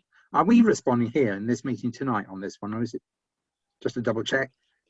Sorry, Catherine wanted to speak. Sorry, Catherine, I can't see you on the screen. I can't see her now, but she's gone. Okay. She's somewhere there. Where is she? Contact. My apologies, Catherine. Yeah. Okay, I've asked you to unmute. Yeah, same here. Okay, good. Hi, I think my comment is similar to the one of the dust bins going down, and thinking about fire service, if it, the rescue services going in and out. I think we had an issue once in Woodlands Park when fire engine couldn't go through. So it's just those bits to be addressed as part of the road and making sure that the road is accessible. That's just my worry. And also the community safety aspect of it, like Paula has already mentioned, because I think one of the problems we have with Woodlands Park and with Karen Road is because of the little narrow alleyways that people use to escape and to avoid the cameras. So it's about all of that being made sure it's been identified really and addressed before the planning is accepted. That's all I need to say. Okay, thank you. So Peter, do you want to summarise, please, and tell us recommendations? Well, I haven't really sort of formulated a specific response up to now, but obviously I have concerns about this deflection in the road because of its insight into the country park. So, but what are the alternatives? I would possibly reject this, but on rejecting it, what else could they do to alleviate this sort of problem? Yeah. So there is obviously the lighting issue. I believe there is a lighting report in the original planning application saying how they will ensure that there is no light pollution from the roundabout and that road. They'll have low and deflected light, so it only shines on the immediate area of the road itself. And possibly what you suggested, try and screen it a little bit more by putting trees and shrubs around it. It's a difficult one. Yeah. We can't wholly reject it, so all we can do is try and perhaps mitigate the effect of it, because it certainly will be seen from the lower area, the estate itself, and also parts of Woodlands Park area. Thank you, Peter. Are we happy to let Peter respond as he would normally do through the planning committee, and basically take on board all those comments that have been made? Is that okay, everyone? Just not sure. Oh, sorry. I was going to say, I'm just not sure how trees would screen it out, because as you go up the elevation, you're going to need some incredibly tall trees to to mitigate it will break, the light yeah, from the hill. But yeah, we've got to do something. It will break it up a bit. I know it's not ideal. Yeah. Okay. Thank you very much indeed. Yeah, I was just going to say, I think even if the lights are pointed downwards, then from Woodlands Park, it's going to be below that level anyway, so you're still going to see them. So, I mean, the positioning is going to be key to how it works with them. You know, I mean, that they probably need to be facing away from Woodlands Park, as a for instance. You know. I'm sure there's a lot of technical aspects of that as to what's okay, what's not okay from an engineer, you know, road engineer's point of view, from a lighting point of view. I know Stephen is particularly passionate against light pollution up there, and I know it's a sensitive area. So, okay, can we move on if that's okay, everyone? Moving on to item number 9, financial matters, to consider and agree action on the following. 1, to approve bank reconciliations and any accounts for payment. Now, Sue, do you want to just give us an update, please, on how things are? Yeah. I'm not on mute. Yes, well, I think I may be taking a Manchester screwdriver into the office tomorrow, because I have no explanation why the computer and the screen don't link. So I can't access that. It's all on that. The software is actually on that computer. So I will tackle it, but I can make the payments because I can do that from home. I can bring back the bank's details and so on. So I can do that. There are only 3 payments to be made. Typical 4 actually, isn't there?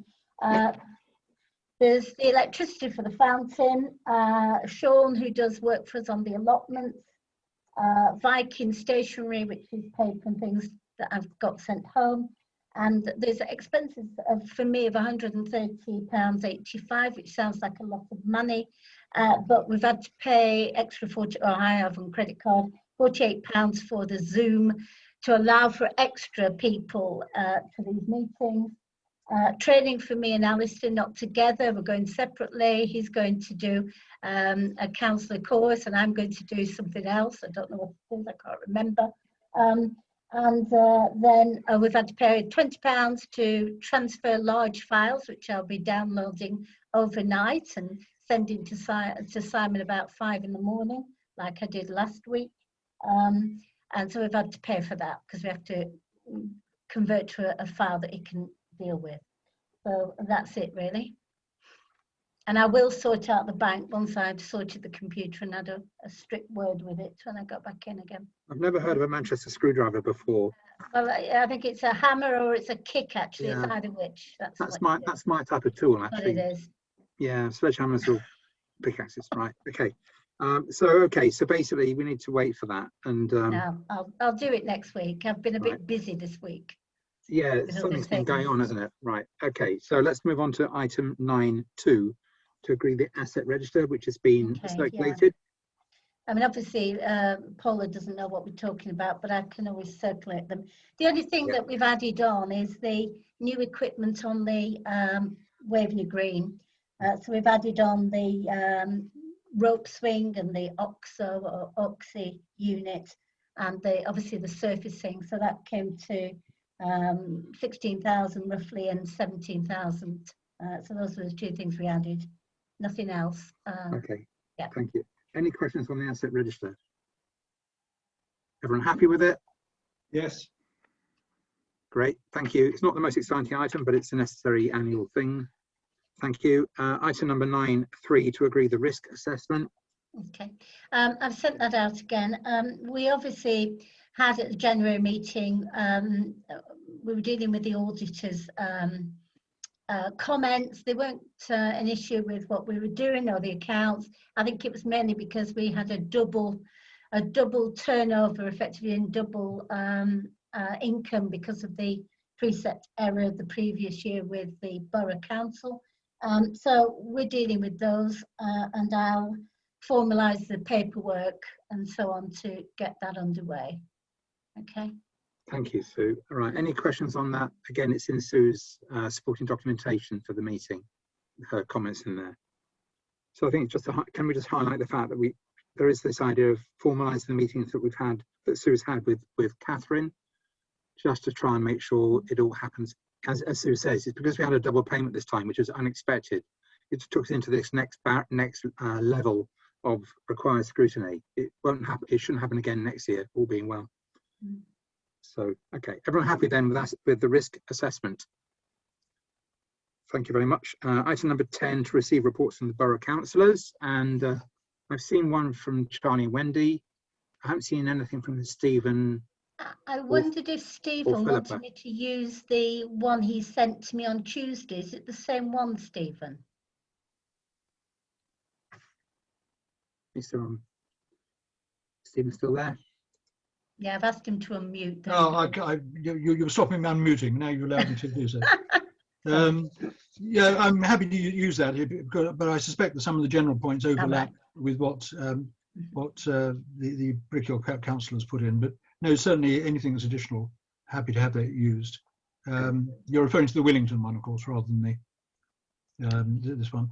What I would add was that I've had a walk around Woodlands Park last week with Sudesh, and there's a number of issues that require dealing with, some of which are borough issues, and some of which a targeted application award fund will deal with. I've got a meeting arranged with a member of staff from the Environment Department in a couple of weeks' time. That's the earliest we could get. Who's going to join me on another walk around? It's at least keeping me fit. And there are problems with play areas, with maintenance issues, and some clear failures with regards to the green spaces. So these will be dealt with then. So it's in hand. Thank you, Stephen. And I'm still, we did agree last time that I would meet with both Sudesh and Michael and Vince to look at the stepping arrangement near the green gym. But okay, we can try and do that another time. Sudesh, please, do you want to come in? I just feel that Woodlands Park has been left since Simmons have gone.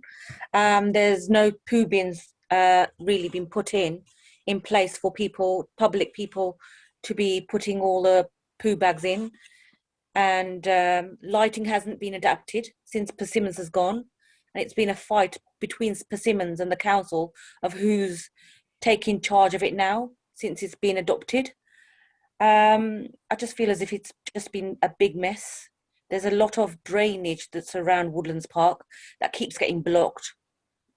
And we keep getting councils out to unblock it, but there's definitely some problem there that needs to be resolved. There's a lot of social housing that's got loads of like post boxes just hanging off the doors. I feel that it all needs to be addressed. There's a lot of trees that have been chopped and fallen. If they can all be addressed, please, that'd be brilliant. I just feel as if it's been left till, somebody's just. There's a whole bunch of issues there. I think. Can I just say on that that the walk around with Sudesh left with several pages of notes. So I'll certainly be following those up. Yeah. Thank you. Yeah, the social housing thing's primarily it's going to be a BPHA issue, I think. And unfortunately, what they've done, it does annoy me utterly. They put in very substandard or low quality letterboxes, which just break within, what's the point of that? They broke within months. Yeah, exactly.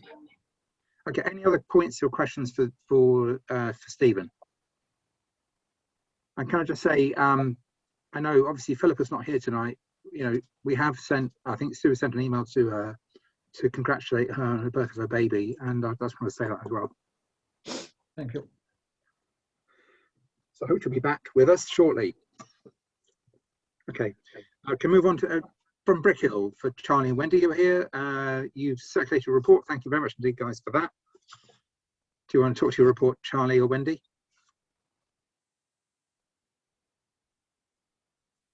Charlie, have you frozen? Charlie's frozen.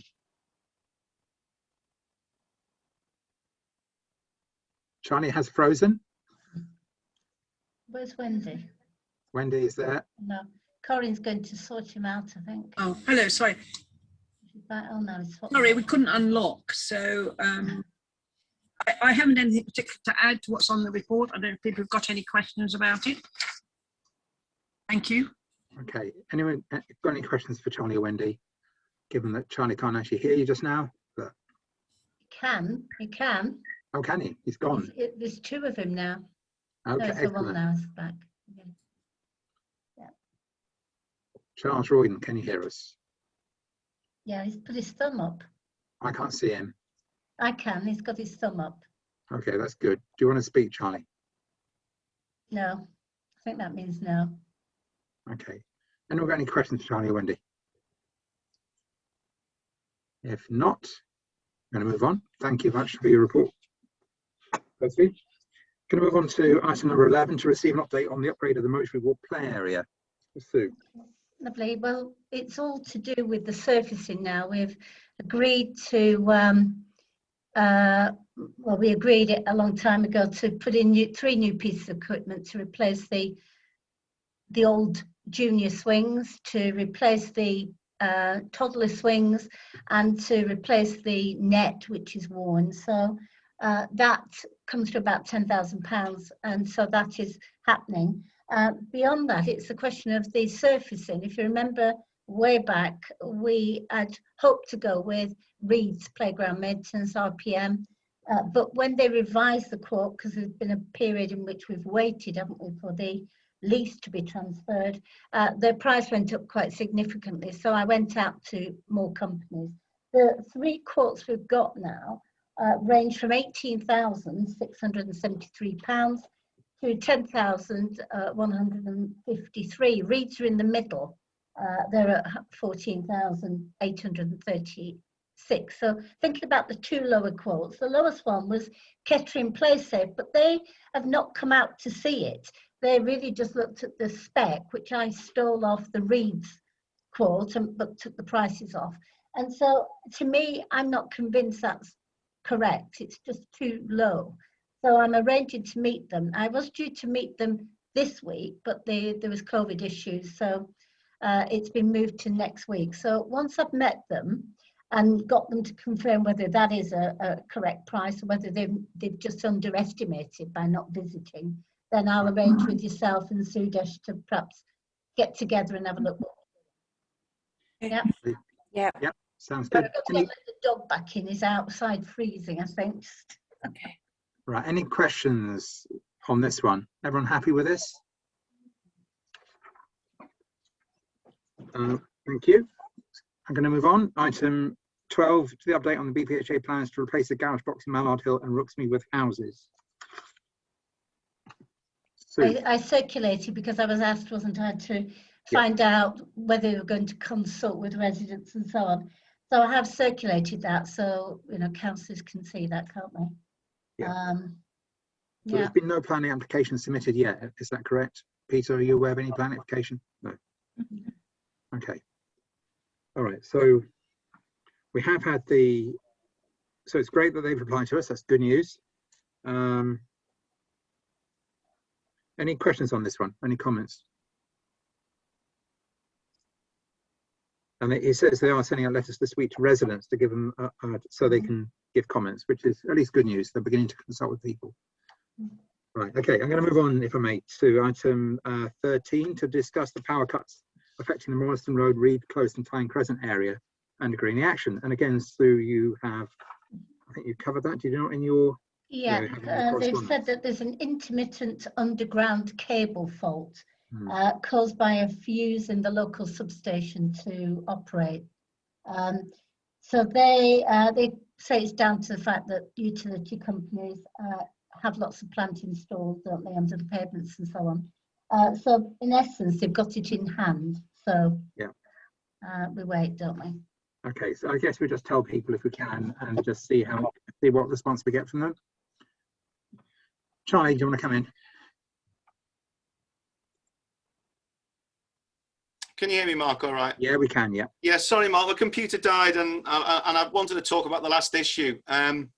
Which one? The consultation by BPHA has been woeful on this Mallard Hill issue, and we really do need to make sure that they take full account of the views of the parish council and residents, which they're not doing yet. And I've made representations to them because it's just not acceptable. And we mustn't have what we had last time, where residents were not consulted adequately. So I would like the parish council to make strongest representations to BPHA to say that we must be involved and the residents must be involved and consulted properly in what's going on. Yep.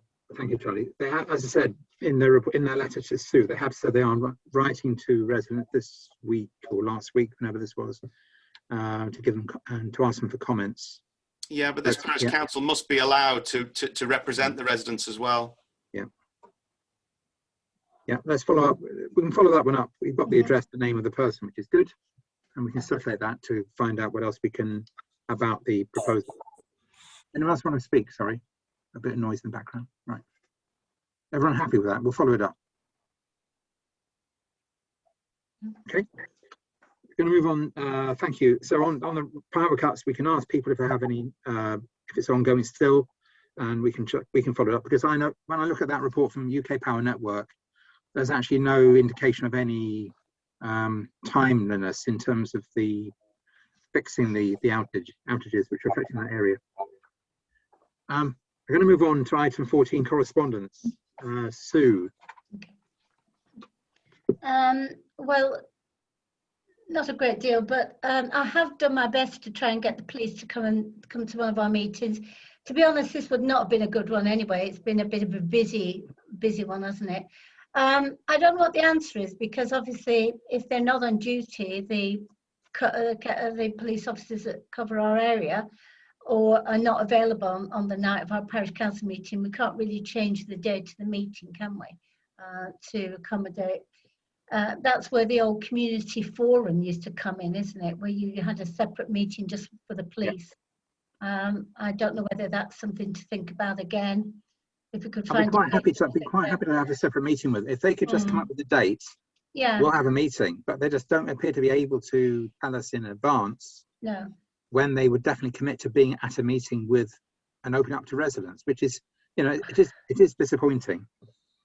But the problem is, of course, if we go down the route of having a special meeting, it's going to be even more of an issue if they don't turn up, isn't it? Yes, it is, and that's what's happened before in the past as well. Yeah. So maybe we need to go up the tree a bit, up the path to, I don't know, sergeant, superintendent, or whatever it might be. Okay. Okay. Okay, that's that one. Next.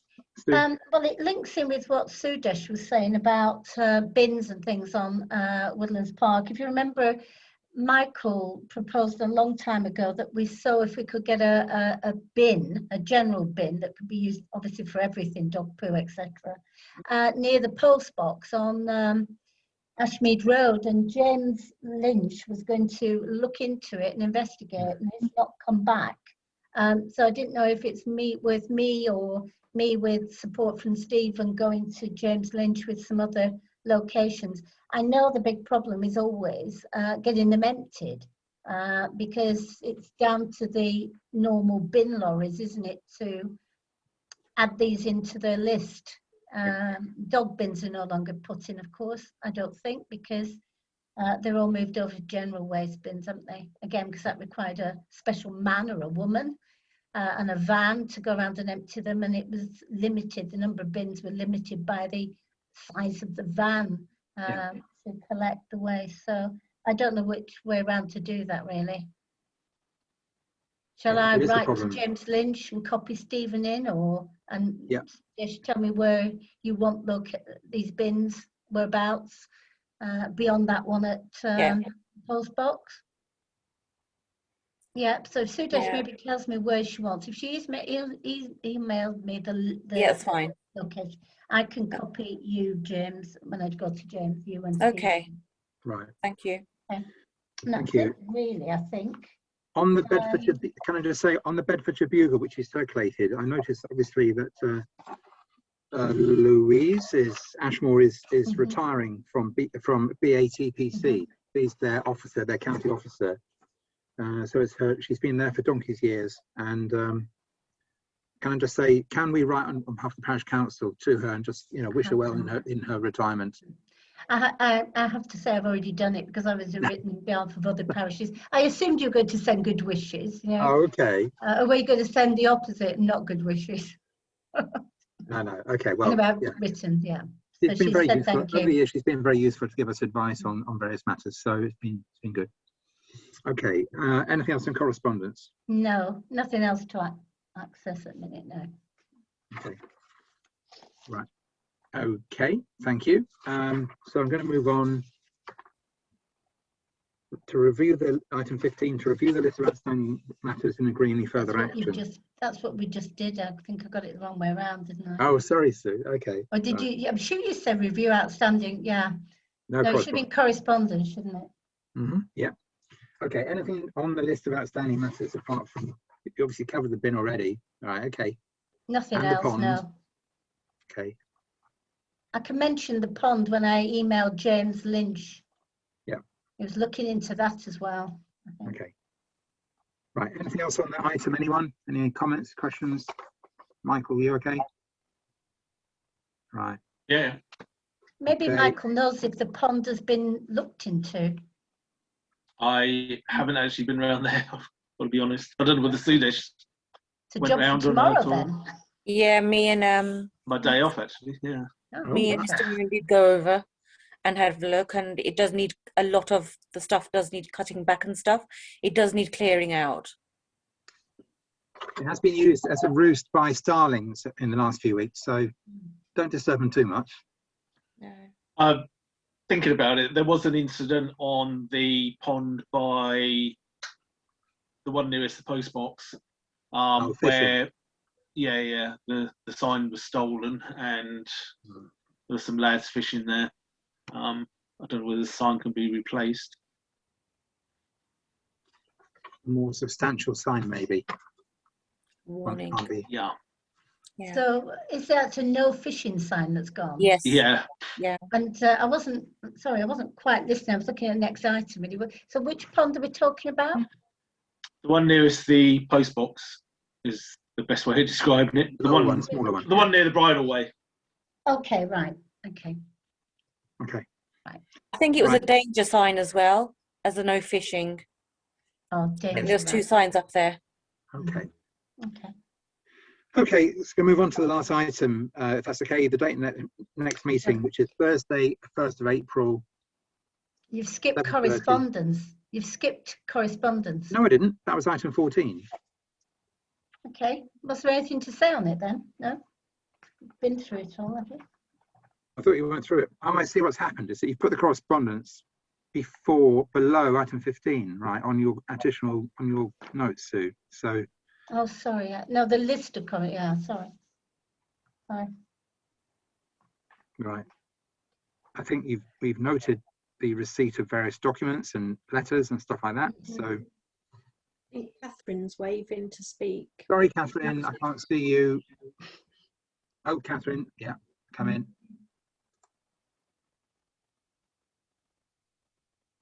I was just going to say that since we spoke about the bugle, that Paula might want to get a copy of it because it's got a list of the training and things like that she might want to attend as a new parish councillor, and should have missed that out because she wasn't in the last round of emails. I was going to say, I think the problem at the minute is those courses, I know because I've been dealing with it for Alistair, are now full.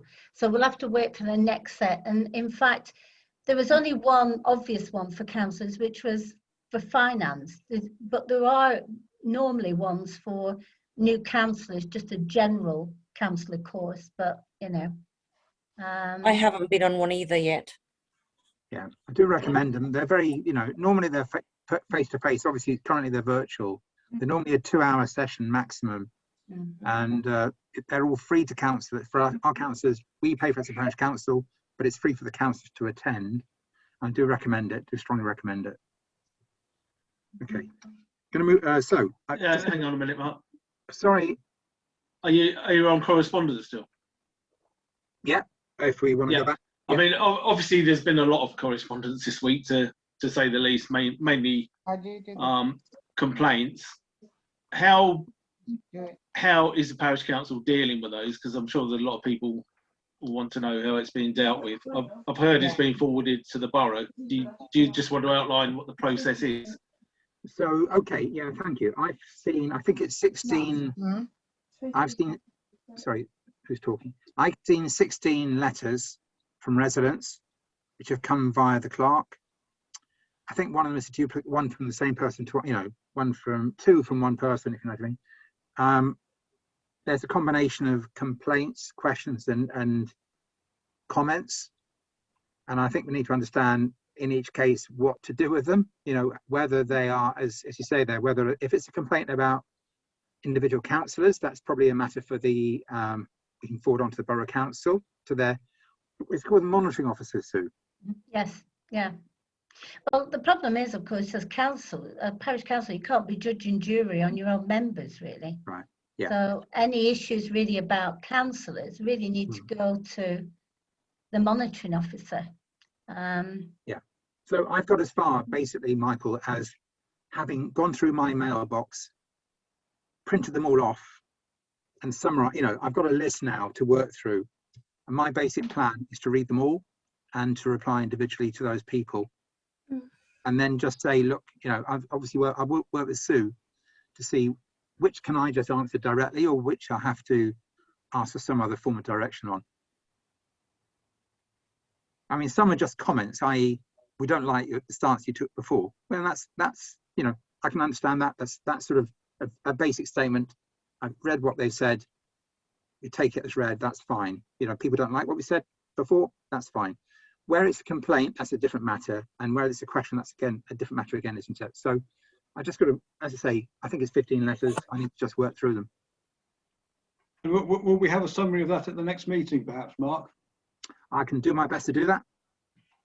Yeah, we can give an update. Obviously, it'll be if you like, we won't share the names of people who've written into us, but we'll certainly can give a summary. Wendy's trying to come in here. Please, Wendy.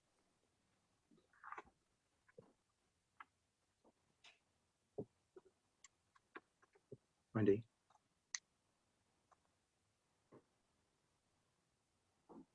Yeah. Thank you for your luckiness. It's difficult to get in, Mark. I was just going to ask if how many, don't need to name, but how many of the members of the council have received letters this week? Certainly Charlie and I have emails, but have any of the other councillors been receiving this mail? Well, can I just, first of all, can I say, yeah, I've had a few, but basically if they're writing to me as an individual, that's fine, and I will deal with them as an individual.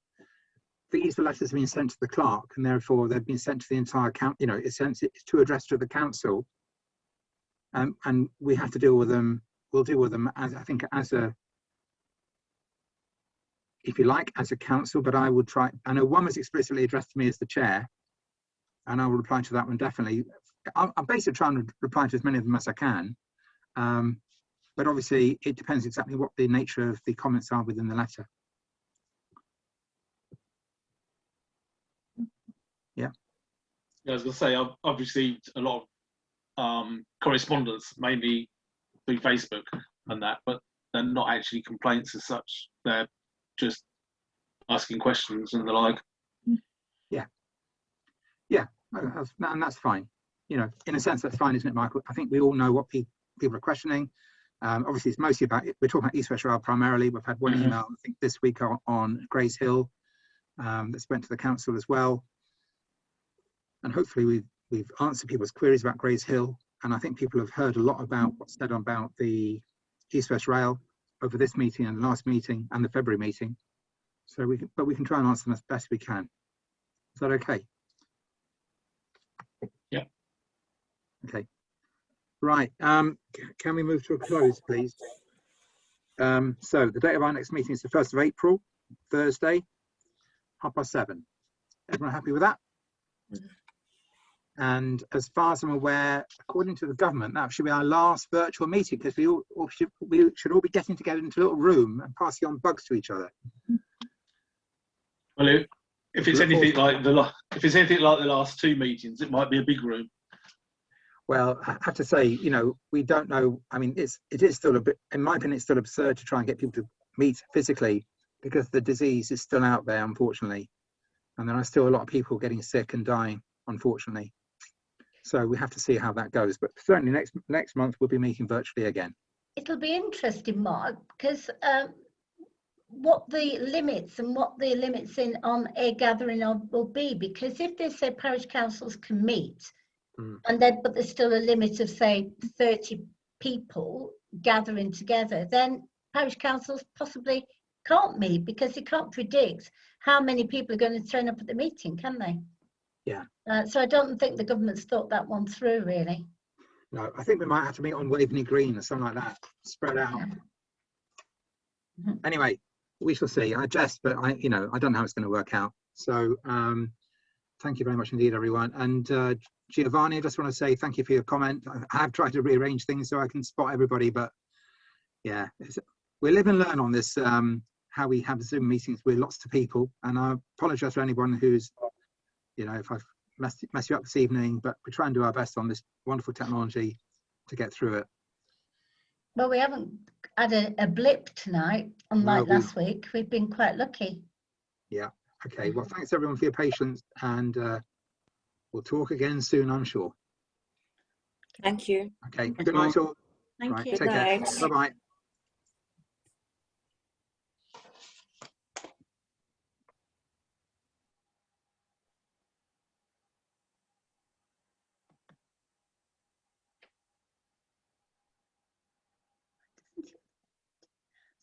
Close that down. Minimize that.